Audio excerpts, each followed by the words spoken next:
Alléluia. Alléluia. Alléluia. Alléluia. Père éternel, c'est un privilège que d'être là devant ta présence, que d'être au bénéfice de ta parole ce matin. Nous voulons te rendre gloire pour cela, Seigneur.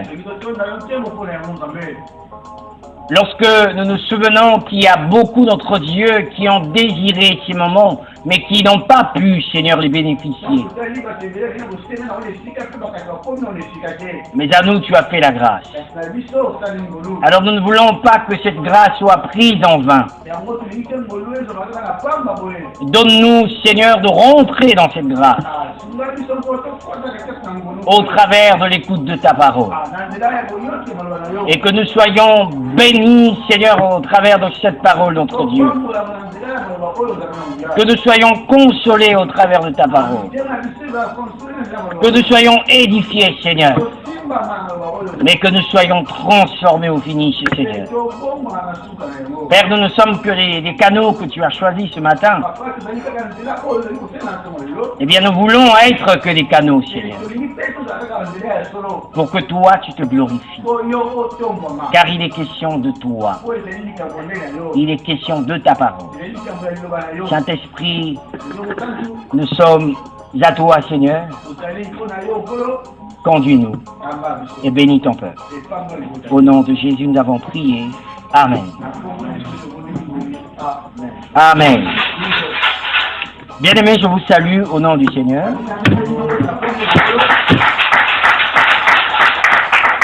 Ben, je ne suis plus à présenter, je suis le frère Arnaud. J'aime bien qu'on m'appelle frère Arnaud. Parce que nous sommes frères dans le Seigneur. C'est ce qui est vraiment plus merveilleux et plus formidable. Alors lorsque il m'a été demandé de prendre la parole ce matin, j'ai interrogé le Seigneur sur ce qu'il fallait dire à son peuple ce matin. Et le Seigneur a mis sur mon cœur une parole de consolation, une parole d'encouragement, une parole d'encouragement parce que nous sommes dans un contexte très difficile, un contexte dans lequel le diable, qui est notre adversaire,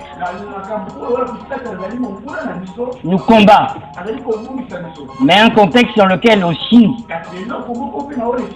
notre chair, au regard de ce que nous pouvons vivre comme difficulté, eh bien, nous joue quelquefois des sales tours. Nous emmène parfois à être tristes, à se décourager, à abandonner, à ne plus continuer dans notre marche avec le Seigneur. Et donc, c'est ce que nous voulons, par la grâce de Dieu, pendant un laps de temps, partager avec vous. Et notre texte, c'est l'épître de Paul aux Philippiens, le chapitre 2. Nous lirons les versets 12 et 13. Je vais lire la parole de Dieu au nom du Seigneur. Ainsi, mes bien-aimés, comme vous avez toujours obéi, travaillez à votre salut avec crainte et tremblement, non seulement comme en ma présence, mais bien plus encore maintenant que je suis absent. Car c'est Dieu qui produit en vous le vouloir et le faire, selon son bon plaisir. Amen. Vous pouvez vous asseoir, merci. Alors le thème que nous voulons partager avec vous, nous l'avons intitulé « Travailler à son salut.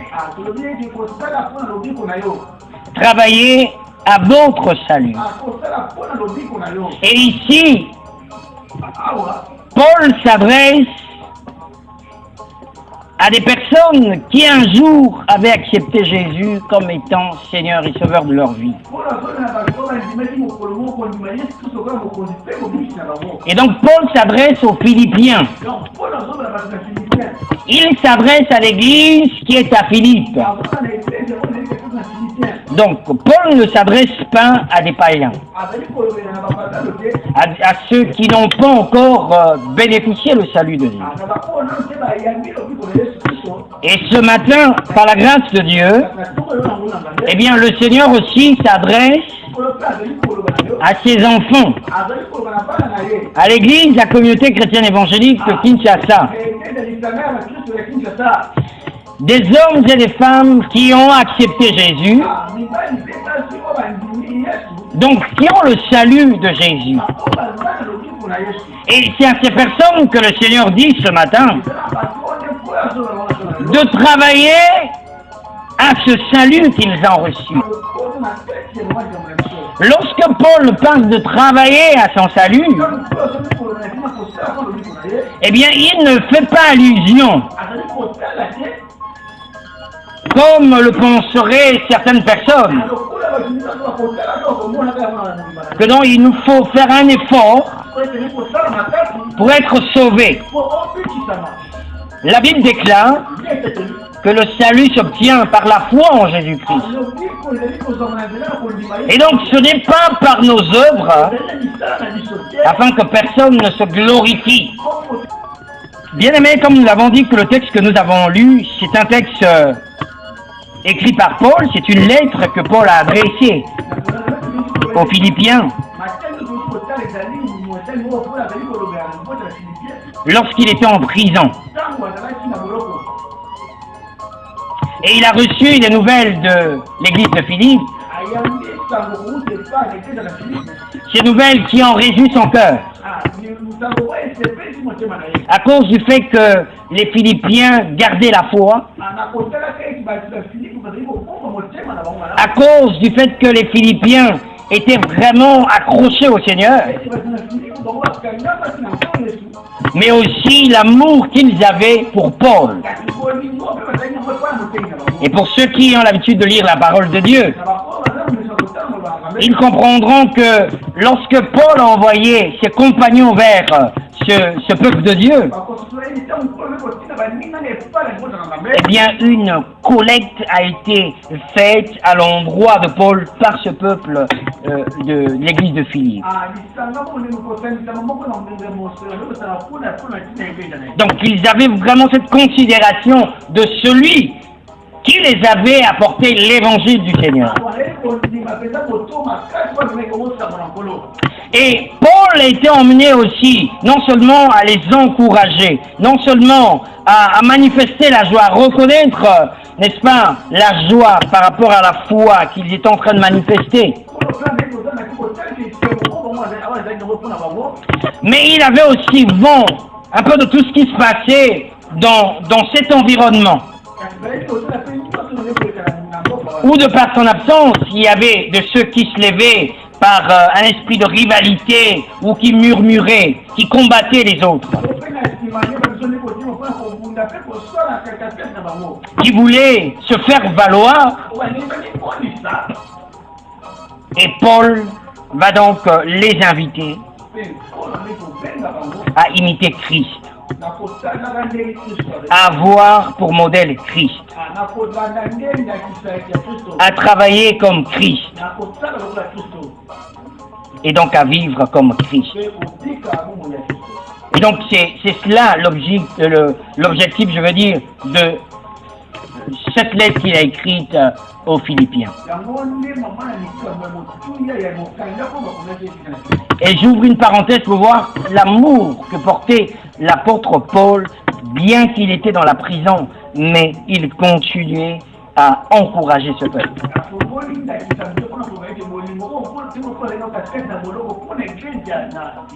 Il avait vraiment ce désir de repartir vers ce peuple. pour les édifier à nouveau. Voilà pourquoi, lorsque nous avons lu, il a bien commencé que pour dire, comme vous le faites, parce qu'il savait que ce peuple était un peuple obéissant à la parole de Dieu. Il les a encouragés à continuer à obéir à la parole de Dieu. Comme si Paul était au milieu d'eux. Ça c'est juste notre introduction, c'est pas vraiment le fond de notre message. Alors nous voulons comprendre, j'aborde maintenant le fond de notre message ce matin, ce qui nous concerne. Comment nous pouvons comprendre ce thème, travailler à son salut?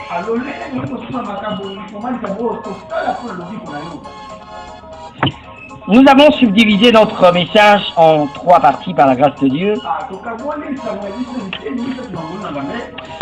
Le premier point, c'est travailler à son salut. Qu'est-ce que cela veut dire, travailler à son salut?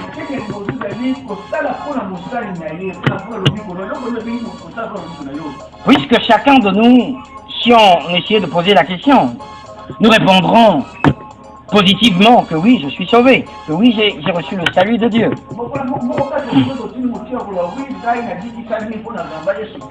Mais Paul ici, par l'Esprit de Dieu, nous invite à travailler à notre salut avec crainte et tremblement. Et nous avons compris que le travailler là n'est pas l'effort que nous devons fournir ou que nous avons fourni autrefois et qui nous a procuré le salut.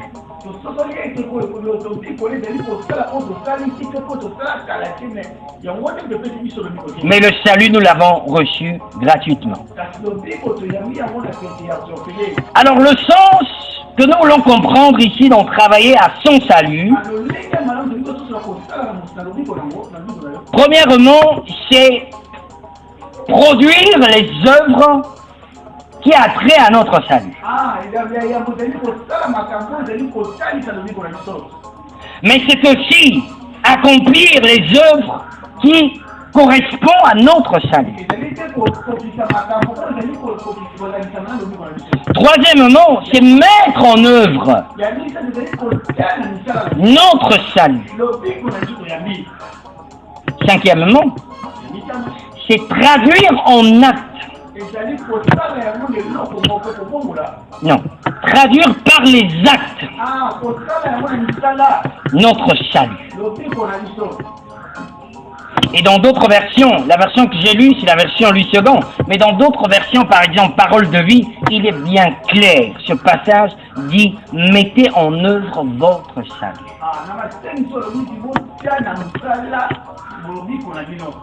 Mettez à bonne fin le salut qui vous a été donné.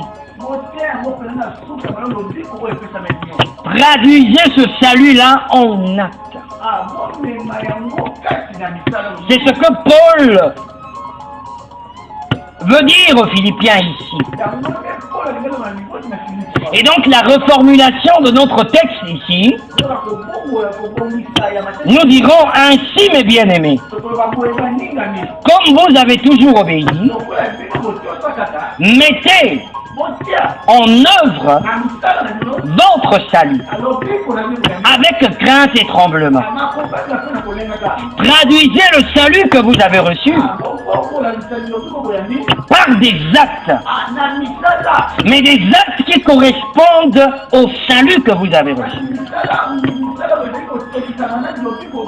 Parce que tous les actes que nous pouvons poser ne sont pas forcément les actes liés à notre salut.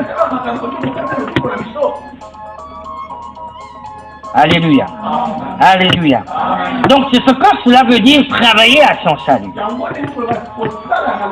Et donc nous comprenons l'invite du Seigneur ce matin, c'est de mettre en œuvre le salut que nous avons reçu.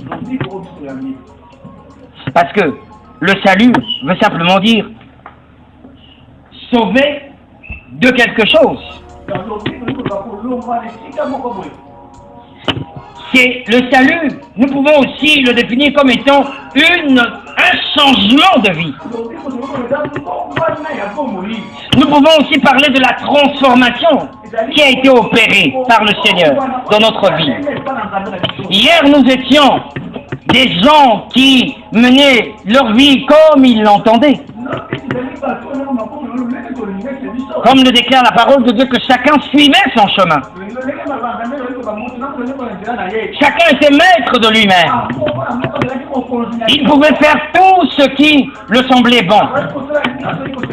Il pouvait aller où il voulait. Il pouvait fréquenter tous les gens qu'il voulait fréquenter. Il avait son langage.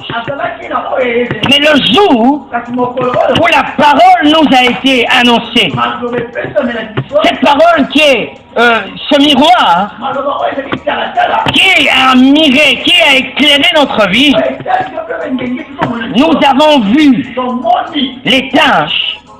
Nous avons vu le désordre. Nous nous sommes dit non. Cette vie, elle est médiocre. Nous ne pouvons plus continuer là. Nous avons saisi l'offre de Jésus. Alors, dès ce jour-là, nous avons reçu le salut de Jésus. Et ce salut-là se manifeste par la vie de Jésus. Et nous pouvons dire comme Paul, ce n'est plus moi qui vis, mais c'est Christ qui vit au travers de moi. Alors, si Christ vit au travers de moi, ça veut dire que je ne suis plus moi. Moi, je n'existe plus. Mon langage n'existe plus. Ma réaction n'existe plus. C'est la réaction de Jésus qui est manifeste. C'est la vie de Jésus qui est manifeste. Le langage que je parle devait être le langage de Jésus.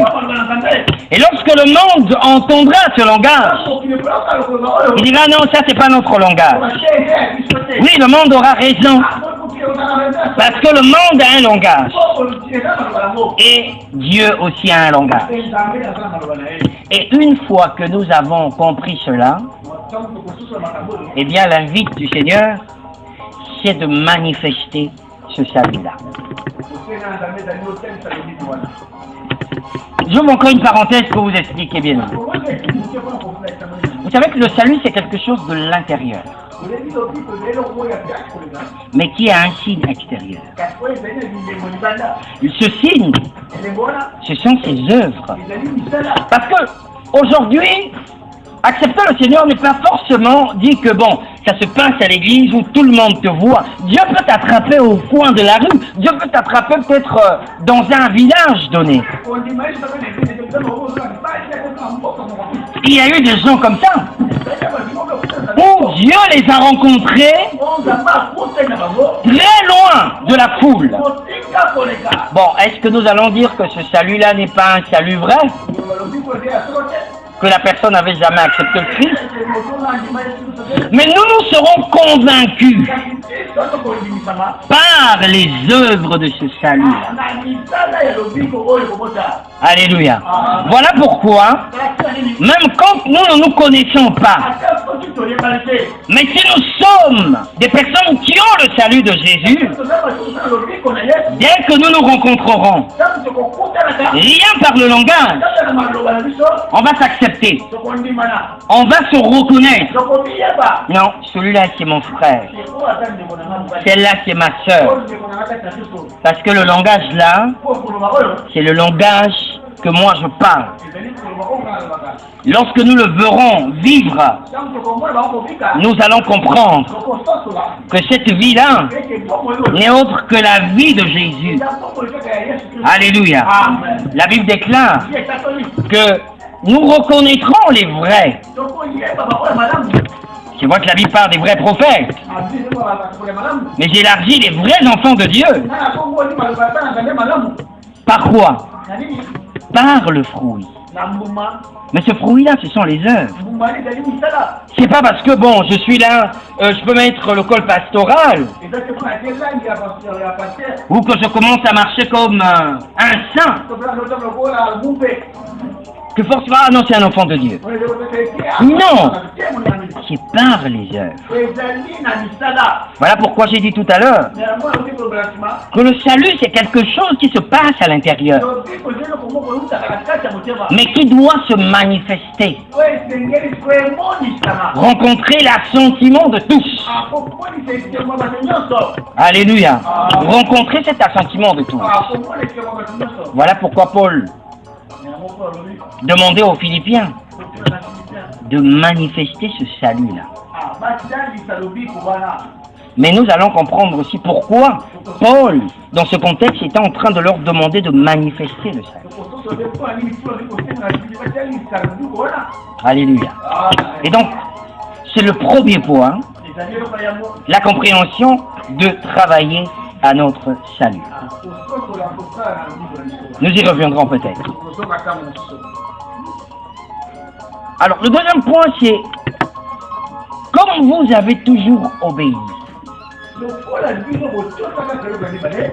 Paul n'était pas avec eux. Mais Paul, à un moment, a vécu avec ce peuple. Il a remarqué l'obéissance que manifestait ce peuple. L'intérêt que ce peuple manifestait par rapport à la parole de Dieu. Voilà pourquoi il commence par « Comme vous avez toujours obéi ». Les ramenant, comme tu dirais, en arrière. Vous l'avez fait en ma présence. Je voudrais que, pendant que je ne suis pas au milieu de vous, que vous le fassiez à nouveau. Et quand vous lirez un peu vers le bas, un peu vers le haut, c'est alors que vous rendrez ma joie grande. Je vous ai dit que, d'entrée de jeu, en introduction, que au-delà de l'encouragement de Paul, la réjouissance que Paul a manifestée, mais il y avait aussi, il avait eu vent, n'est-ce pas, un peu de ce qui se passait. Il y avait de ceux qui se levaient hein, avec les... C'est-à-dire qu'un esprit de supériorité, qui se levait, qui murmurait, qui boudait peut-être les autres, ainsi de suite.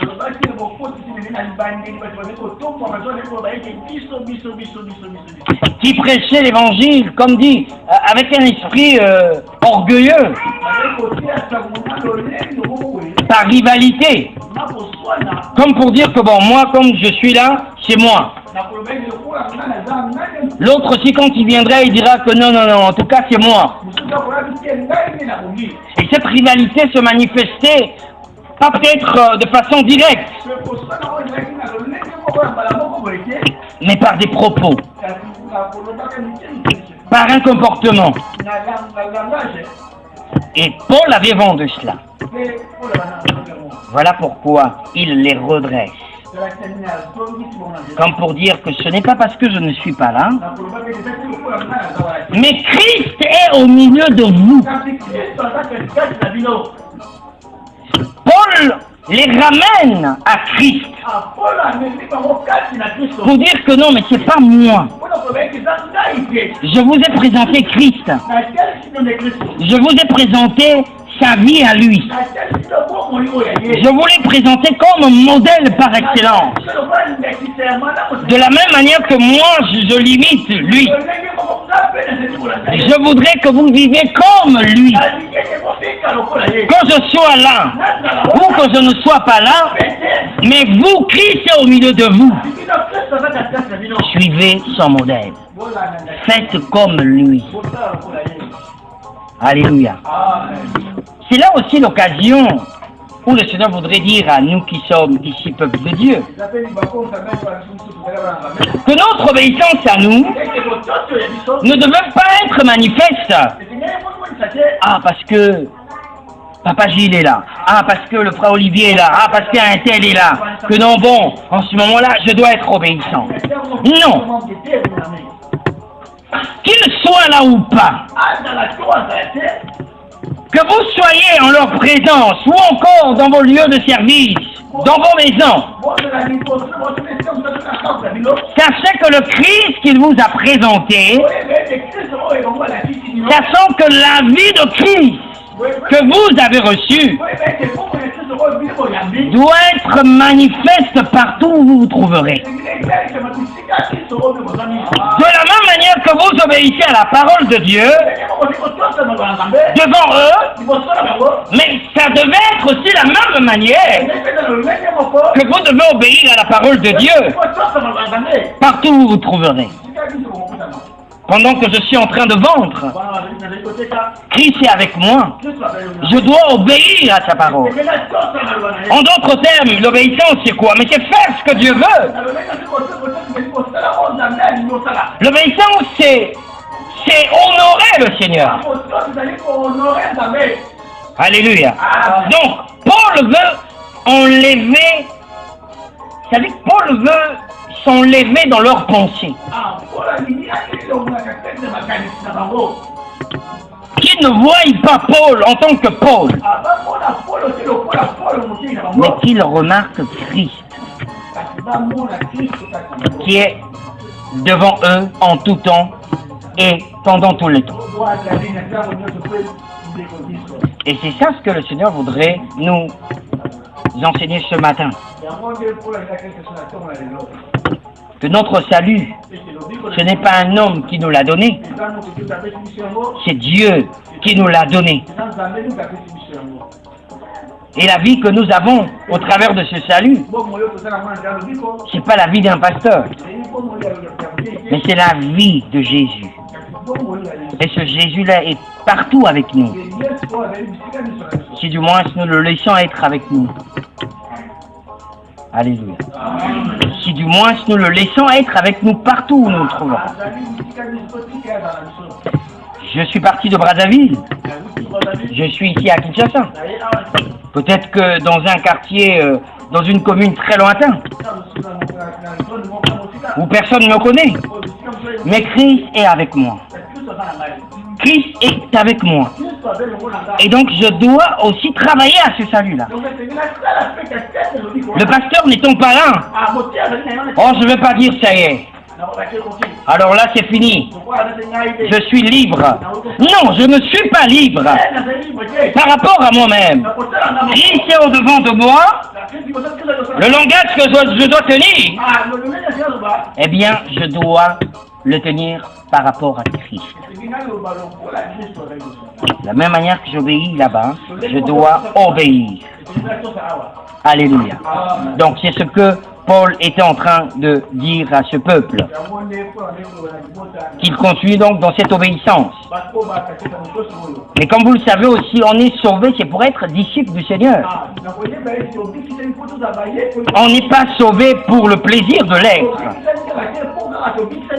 Christ nous a sauvés, oui, c'est pour la vie éternelle, gloire au Seigneur. Mais pendant que nous sommes là, c'est pour vraiment être ses disciples. Mais le disciple, c'est le témoin de Jésus. C'est le témoin, je dirais, par excellence de Jésus. Aujourd'hui, le monde ne pourra plus voir Jésus en chair et en os. Mais le monde peut voir Jésus au travers de nous. Mais comment est-ce qu'ils verront Jésus? Et ça, je vous renvoie dans les Actes des Apôtres, le chapitre 11, le verset 27, vous savez, l'histoire des disciples à Antioche. Et le nom chrétien que nous avons aujourd'hui. Mais c'est pas Dieu qui nous a donné chrétien, il n'a pas dit que non, vous êtes sauvés pour devenir chrétien, non. Il a dit aller partout le monde, faire de toutes les nations ses disciples à lui. Il n'a pas dit les chrétiens. En fait, chrétien, dans un sens propre, ça c'est ma compréhension. En fait, ces païens-là devaient nous appeler des chrétiens, des chrétiens. Non. Ils devaient nous appeler des chrétiens au lieu de chrétiens. Pourquoi? Pourquoi je le dis? Mais parce que quand ils ont vu ces disciples, ils ont vu leur langage, ils ont vu leur façon de vivre. Non. Ceux-là, non, tel qu'ils vivent là, c'est comme Christ. Le langage là, ça c'est le langage de Christ. Non, ce sont des chrétiens. Voilà pourquoi j'ai dit qu'on devait dire des chrétiens. Donc, le Christ, donc en fait, c'est comme on dit les Quinois, les Brazzavillois, parce qu'on est de là. Donc, c'est ça que cela veut dire. Donc, voyez-vous qu'aujourd'hui, eux, ils ont vu Christ au travers des disciples. Et je me permets de dire qu'aujourd'hui, on peut voir Christ. Alléluia. Oui, aujourd'hui, on peut voir Christ en chair et en os. Mais au travers de toi, au travers de toi, au travers de moi, on peut le voir. On peut même le saluer, c'est possible. Alléluia. Eh oui, Christ est vivant au milieu de nous. Il est présent au milieu de nous. Il est présent dans ta vie. Effectivement, si tu le laisses se manifester. Alléluia. Et puisque donc nous sommes appelés à être disciples du Seigneur, et donc nous devons chercher à observer tout ce que Jésus nous a prescrit.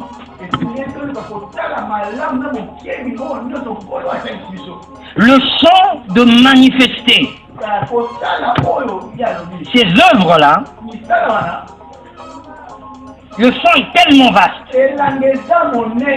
Et pour les Philippiens ici dans notre contexte, eh bien ils devaient manifester les œuvres de ce salut-là au travers de l'humilité, au travers de l'amour fraternel authentique. Mais ça devait être manifeste par le rejet des murmures et des contestations, puisque ce sont ces choses-là qui se passaient au milieu d'eux. Si déjà il y a un groupe qui murmure contre un autre groupe, il n'y a plus d'amour fraternel. On ne va pas se visiter. Je veux voir mon frère. Celui-là, je ne l'aime pas. Il n'y a pas d'amour. Mais même l'humilité, il n'y en a pas. Bon, mon frère m'a mal parlé, mais moi, je peux m'humilier. Pour aller vers le frère. Ah, frère, vraiment ce que tu as dit là, vraiment ça m'a fait mal. On se demande pardon. On continue la marche. Mais ce n'était pas ce qui se passait au milieu des Philippiens. Voilà pourquoi Paul leur demande: je ne suis pas au milieu de vous, je ne peux pas voir ce que vous faites, mais Christ voit ce que vous faites, et la vie de Christ voudrait que vous manifestiez cela au dehors, en ayant de l'humilité, en manifestant de l'amour, et ainsi de suite. Alors pour nous ce matin, c'est pas peut-être le même contexte, mais puisque nous parlons de manifester les œuvres de notre salut, mais ça peut être quoi, bien-aimé? Mais nous devons manifester ces œuvres par notre zèle, le zèle de l'évangile, le zèle de porter l'évangile à ceux qui ne connaissent pas encore le Seigneur,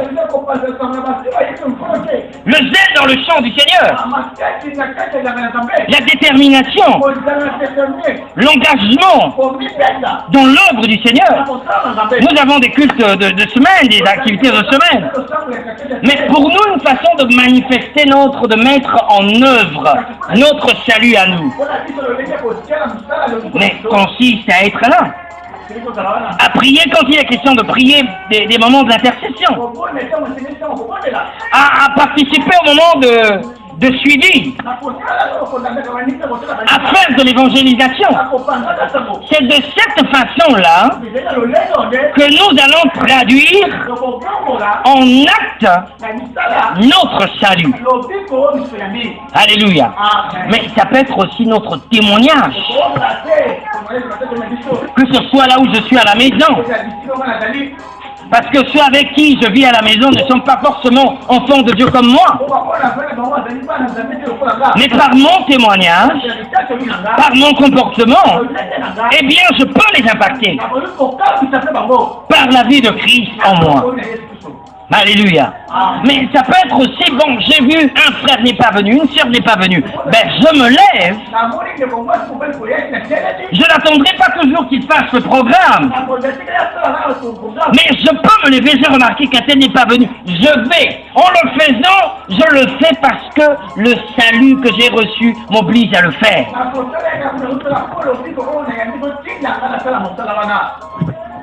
Ça peut être notre contexte à nous, qui n'est pas forcément le contexte, comme je l'ai dit tout à l'heure, le contexte des Philippiens. Eux, ils avaient un autre problème. Mais nous, dans notre contexte à nous ici, nous pouvons traduire notre salut par un peu ce que j'ai mentionné tout à l'heure, et le reste, vous pouvez ajouter cela. Et c'est très important. Ça sera la conclusion, juste la phrase que je donnerai une fois que je terminerai le troisième point, pour dire que, vous savez que on ne peut pas parler du salut que nous avons reçu sans pour autant qu'il y ait transformation. Sans pour autant qu'il y ait changement. Alléluia. Alléluia. Vous avez vu, Paul a été saisi par le Seigneur. Mais la conséquence, c'est quoi? Mais nous avons vu des écrits aujourd'hui. Nous avons vu ce Paul être à l'œuvre. Mais c'était la manifestation de ce salut-là. Le troisième point, c'est avec crainte et tremblement. Puisque nous sommes en train de décortiquer le texte que nous avons lu ce matin. Alors, par ce concept avec crainte et tremblement, nous comprenons que cette mise en œuvre, non, par cette mise en œuvre de notre salut que nous avons reçu, eh bien, nous voulons comprendre que cette pratique-là ne devait pas se faire à la légère. Mais cela devait se faire avec une compréhension.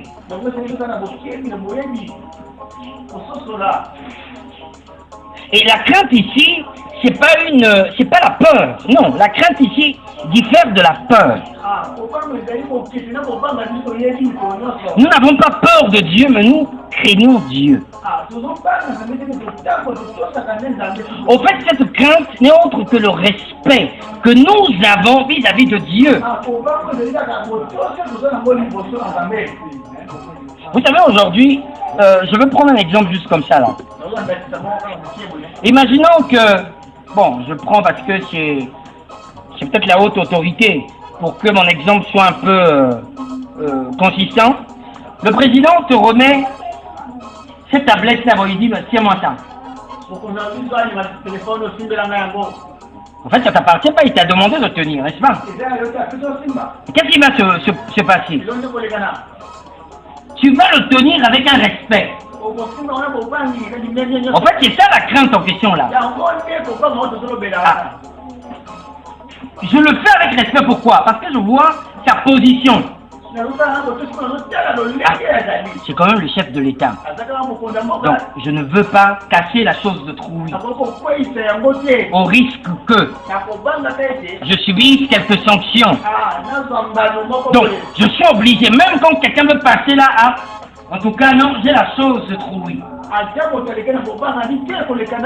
Mais c'est la même chose, bien-aimé. Le salut que tu as, la vie que tu as, c'est pas ta vie, c'est la vie de Christ qui est là en toi. Mais tu devais la conserver. C'est-à-dire que c'est avec respect, avec solennité. Tu trembles. Que non, je n'ai pas envie de bafouer l'autorité de Dieu. Je n'ai pas envie de trahir Dieu. Voilà pourquoi mon salut doit se traduire en actes. Mais des actes propres à ce salut-là. Que non, je ne veux pas injurier. Que non, je ne veux pas injurier. Ce n'est pas parce que je n'ai pas peut-être ce temps d'injurier, mais parce que je respecte Dieu et parce que j'ai une nouvelle vie qui m'empêche à le faire et je ne dois pas le faire.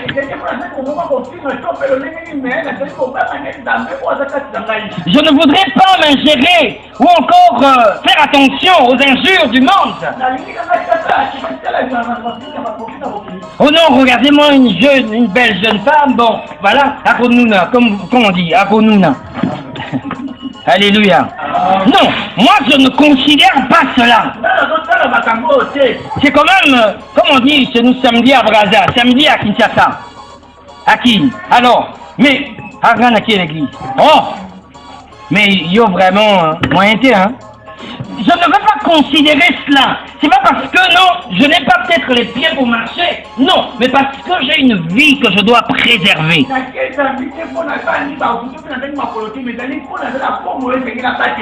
que Dieu m'a demandé de le conserver. Alors je dois le conserver avec crainte, avec un respect. Parce qu'un jour, il me demandera des comptes. Alléluia. Parce que nous sommes des gestionnaires. Alléluia. Vous savez, tu es locataire quelque part. C'est pas ta maison. Même si tu payes chaque fin du mois. C'est pas ta maison. Tu ne peux pas commencer peut-être à casser la maison d'autrui. Tu vois. Parce que le jour que tu partiras, eh bien, la personne va constater. Mais toi, tu es là juste pour garder. Mais ça ne t'appartient pas. Donc, c'est ce que Paul fait comprendre aux Philippiens. Et c'est ce que le Seigneur nous fait comprendre ce matin. Que nous devons gérer ce salut-là. Que nous ne prenons pas en vain. Non, que nous puissions vraiment marcher, n'est-ce pas, avec cette crainte du Seigneur, avec ce grand respect de Dieu. Alléluia. Et la conclusion de tout ce point que nous avons évoqué tout à l'heure, eh bien, c'est le verset 13. Le verset 13 qui nous dit, car c'est Dieu qui produit en vous le vouloir et le faire. Ça veut dire quoi? Ça veut dire que la volonté d'arriver à cela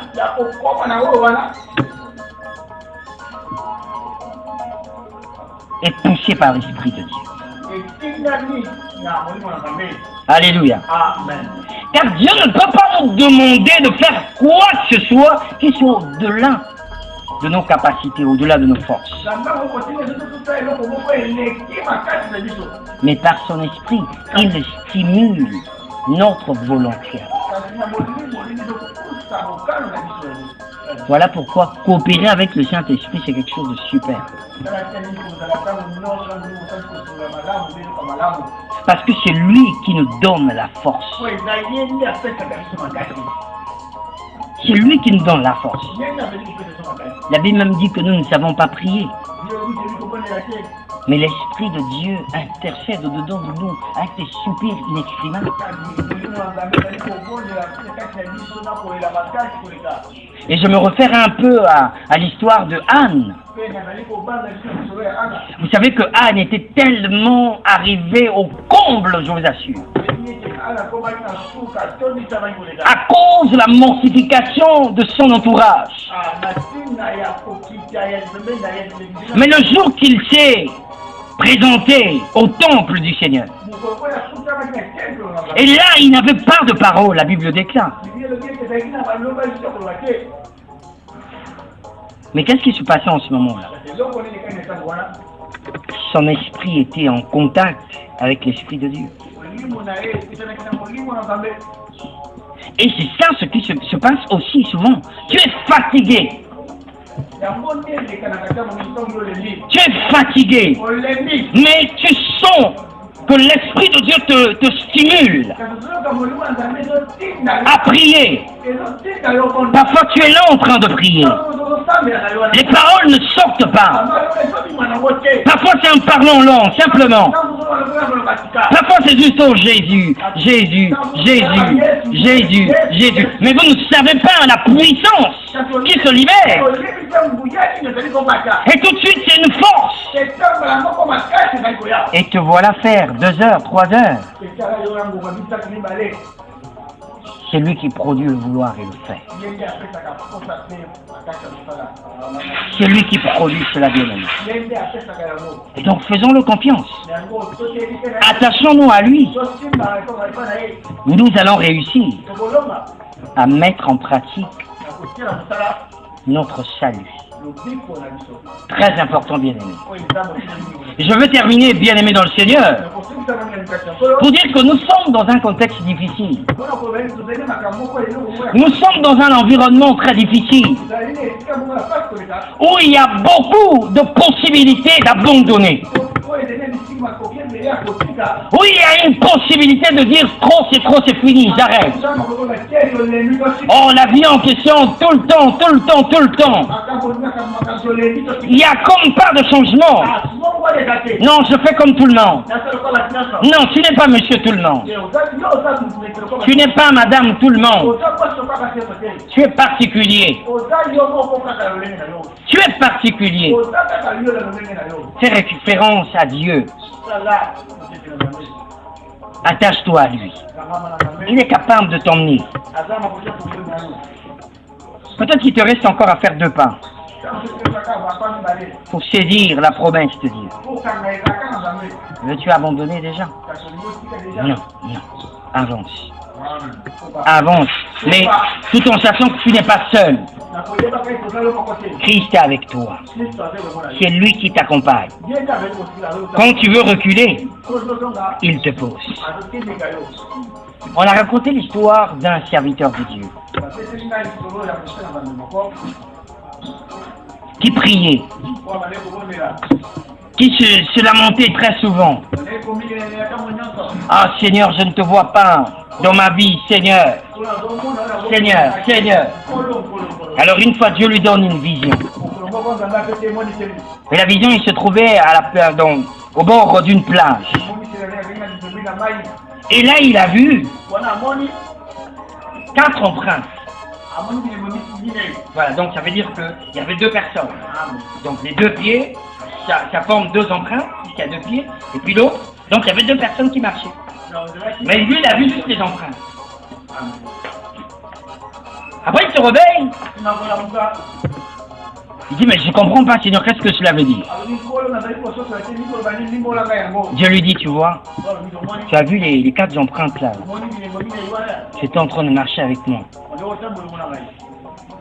Main dans la main, en marchant. Ah, il était content. Et une autre nuit, il dort. Une autre vision. Alors cette fois-ci, il n'y avait que 2 empreintes. Donc une personne juste.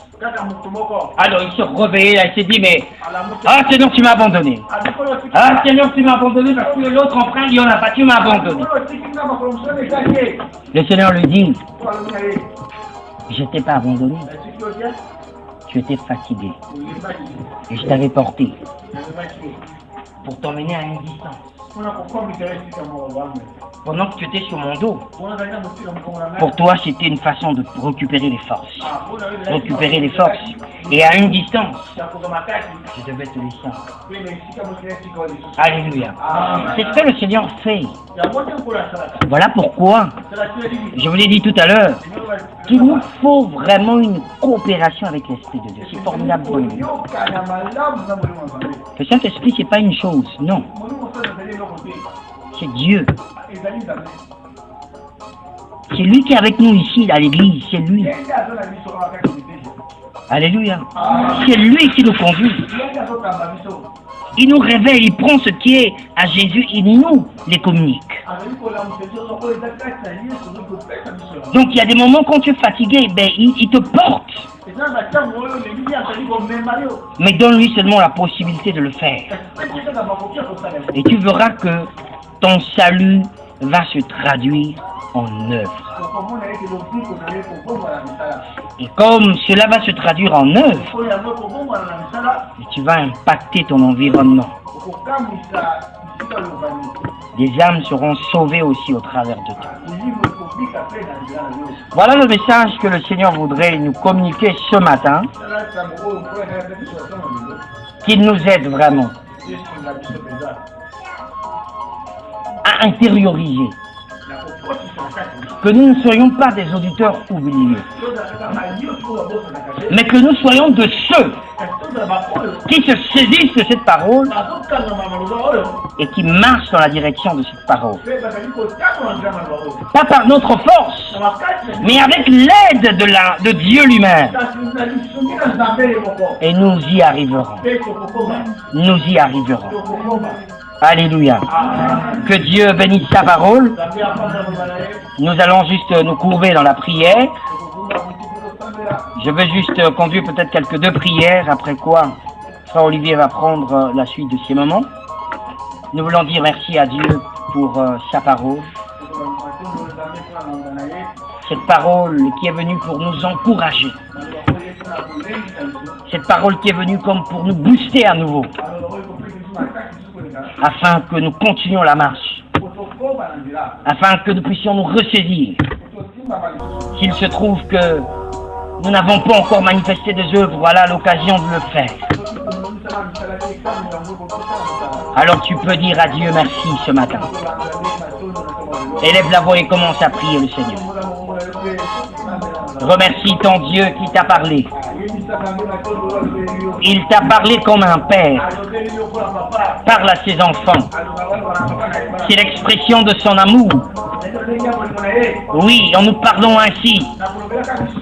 Ce n'est pas pour nous détruire. Ce n'est pas pour nous frapper. Ce n'est pas pour nous engueuler. Mais c'est pour nous emmener sur le droit chemin. Le chemin de la vie. Le chemin de la bénédiction. Parce qu'en mettant le salut de Dieu en œuvre, eh bien nous attirons sur nous la faveur de Dieu. Nous attirons sur nous la bénédiction de Dieu. Nous attirons sur nous la main puissante de Dieu. Alors dis-le merci. Seigneur, nous te remercions du très fond de notre cœur parce que tu nous as rappelé ces choses. Nous, tes enfants, Seigneur, à qui tu as donné le salut gratuitement par la foi en Jésus-Christ. Éternel, tu voudrais que notre salut se traduise en acte, que nous puissions mettre notre salut en œuvre. Les œuvres, nous les connaissons, Seigneur de gloire. C'est l'obéissance à ta parole. C'est être actif aux activités de l'Église. C'est d'évangéliser, Seigneur de gloire. Ce sont là les œuvres du salut. C'est fréquenter, notre Dieu, ceux qui ne te connaissent point, pour les emmener vers toi, notre Dieu. C'est aller vers les malades et publier la guérison au nom du Seigneur Jésus-Christ. C'est de soutenir les pauvres, éternels de gloire. Jésus, nous te louons de tout cœur, parce que tu es notre Dieu et parce que tu nous aimes. Élevé sois-tu, Seigneur. Élevé sois-tu ce matin, notre Dieu, pour l'expression de ton amour, notre Dieu. Oh, nous te louons, Seigneur. À toi la gloire, à toi l'honneur. Bien-aimés dans le Seigneur, nous allons nous lever à notre place. Et pendant que nous sommes en train de nous lever, je voudrais que l'on prie le Seigneur pour demander vraiment sa force. Demander sa force toute puissante. De nous-mêmes, nous ne pouvons rien faire. Jésus l'avait dit, que sans moi, vous ne pouvez rien. Oui, c'est la vérité de nous-mêmes, nous ne pouvons pas. Avec la pesanteur de la chair, avec ce que le monde nous fait miroiter, Bien-aimé, c'est très difficile de parvenir à traduire le salut en acte. Mais avec Jésus, nous pouvons, bien-aimé. Il a dit qu'avec lui, nous ferons des exploits. Oh, bien-aimé, nous voulons faire référence à lui. Nous voulons faire recours à lui pour qu'il nous remplisse ses forces à chaque instant pour que notre salut se traduise en actes, mais des actes qui correspondent à ce salut de Dieu. Alors tu peux élever la voix et prier le Seigneur. Élève la voix, frères et sœurs, et prie, demande cette force à Dieu. Prions ensemble. Alléluia, alléluia, alléluia, alléluia. Les larmes se mouvrent. Belante kire na bukum te kebon to somo. Ye won man so no gomi. Ye lari da so mo baba yesekba. Peda won pampo te keminya so lobo nobo. Ora ida na skemenia. Père de gloire, nous prions dans le nom de Jésus. Que tu nous remplis de force afin que nous puissions, notre Dieu, traduire, Seigneur, notre salut en œuvre, en acte éternel de gloire. Mais les actes qui correspondent à ce salut. Nous te prions, Seigneur, soutiens ton peuple éternel dans ce contexte difficile dans lequel nous nous trouvons, éternel de gloire. Nous te bénissons.